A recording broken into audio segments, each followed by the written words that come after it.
All right, we got done. We just finished in the previous video. We placed our floor assembly for the second floor. That's the floor slash ceiling object between the ground floor and the second floor. Now we're going to create roofs. And yes, we've got two different roofs on the building.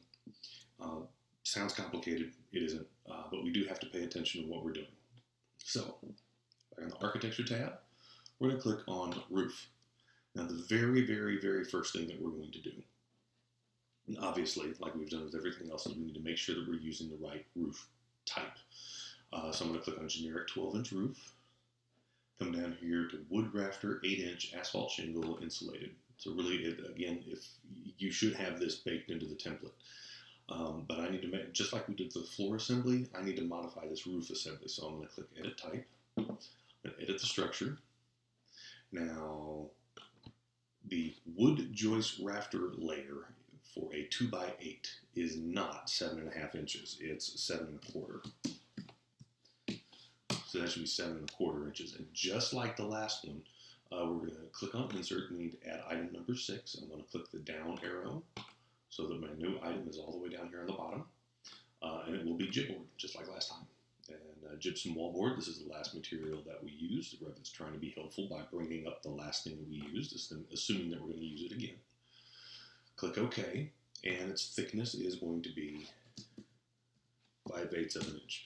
Now, there's a little bit that's not exactly really true about all this. I'm using a single object to span indoors and outdoors, and obviously gypboard on the outside where it's exposed to the elements doesn't really ever get used, and it shouldn't be used, but we can pretend that it's actually 5/8 inch plywood, marine grade plywood, and it can be exposed to the elements. We can pretend to do that so that we only have a single material type that we have to deal with. So we'll click OK. We'll click OK. There we go, and we're ready to begin sketching out our plan. Now we're going to do the same thing that we did when we created our wall or our floor object. We're going to click on lines, we're going to pick lines, and we're going to pick these grid lines. So we should be just a rectangle right through here. Now you notice, okay, before I do this, let me hang on. Click on modify, and I'm about to actually tell you what all this is. When you highlight one of these, you see how it has this little 9 and 12?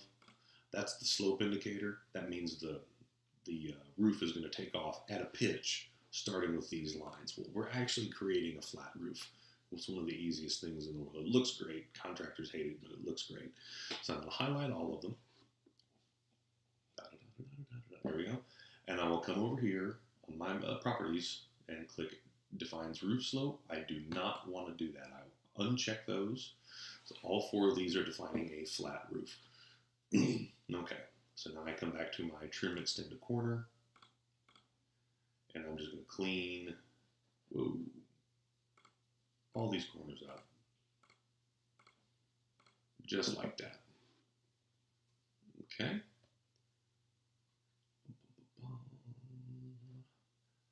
And I need 2 more. One here on grid line C. And just like we did on the floor, I need to do the same thing here with this roof. So highlight, hover my mouse over the line that I actually want to use.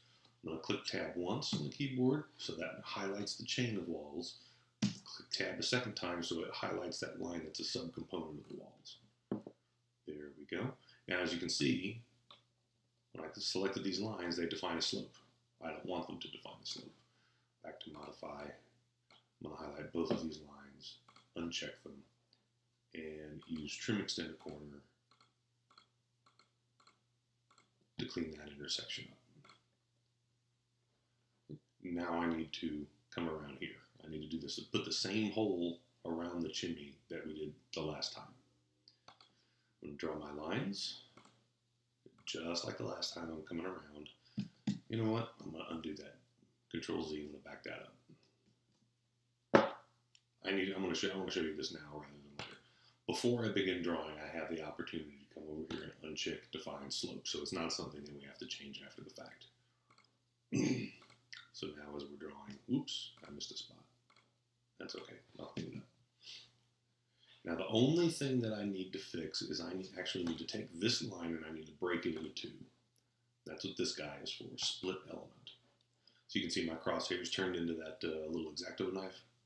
Just come right here, highlight that line, cut it right there, and now it's two different lines, which is great because I need to trim to extend a corner, and I need to go around here, clean all these up. Sorry about that. Oops, missed one. No, I undid that. That's what happened there. Okay. All right, what I want to do now, I'm going to use my offset command. I want to offset 18 inches. I do not want to copy. And I'm going to go all the way around the building.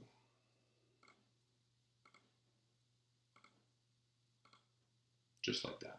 Except I still want that to remain nice and snug against the fireplace. Okay. Now before we click on complete the sketch, finish the edit mode, finish the sketch mode, big green checkbox, I want to come over here. My base level for this roof is not the second floor. The base level for this roof is the high roof. Okay, check. It will effectively disappear. It's still here, but it's happening above our heads because we're looking down on the second floor and that roof plane is happening behind us, so to speak. Okay, so that's one of the two different roof heights that we're going to be placing here. Now we're moving on to the next one. Click on roof again. Thank you very much. I'd like to save the project. Just in case something explodes, I'd like to keep all my stuff. Yay! Now this, the way we're going to draw this is going to be a little unusual. So instead of the base level, we're going to, instead of using the, no, we will be using the same roof type, but instead of using the base level as the second floor or the high roof, these are the low roof. And yes, there's more than one of them, so I'm placing one low roof here, and I'm going to place another one here. I'm going to zoom in so I can kind of see what I'm doing. I'm going to draw a line. I'm going to zoom in, and I want to start at this intersection. I'm going to zoom out so I can show you where I'm at. So here's the chimney. This is that top grid line. This should be grid line A. And I'm going to zoom in to the intersection of grid line A and the edge of the chimney.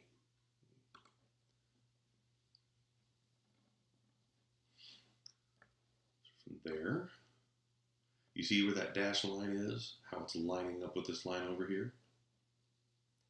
Revit again is trying to be helpful. This is exactly what I want it to do. I want this roof line to go this far because it's also acting as a ceiling.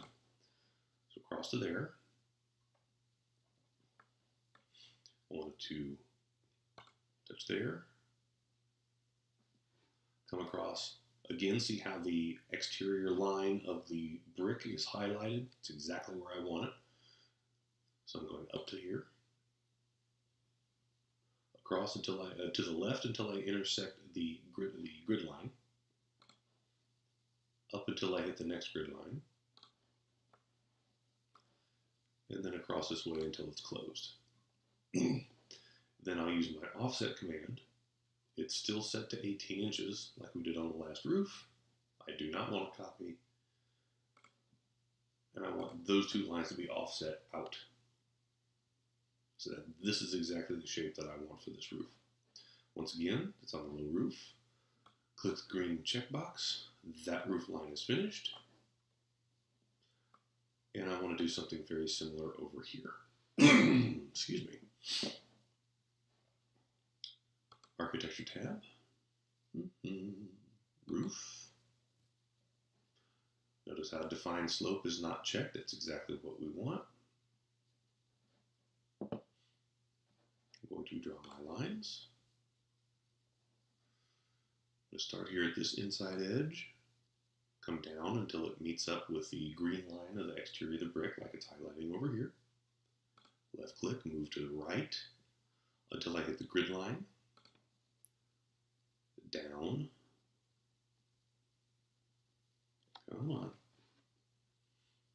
There it is. There's the next grid line. To the left. until I hit the grid line, down until I hit the outside face of the wall, across. I'd like it to hit the outside face of the wall, but I'm just going to have to overshoot this. Click escape, start on this corner, come back up until I hit the face of the wall, come in until I hit the inside edge jip, draw my line until it comes across and closes that off.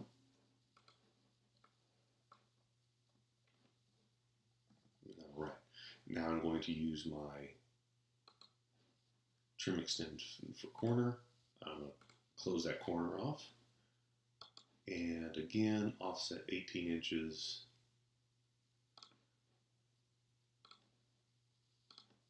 All the way around like this.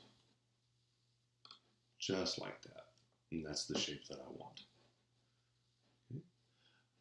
Before I click on the checkbox, I come over here. Base level is not second floor. Base level should be low roof. Finish edit mode. Again, we're not seeing it. We're looking at the second floor. We're looking down. We're not going to see anything that's on the roof because the roof is happening behind our heads. And that's totally okay.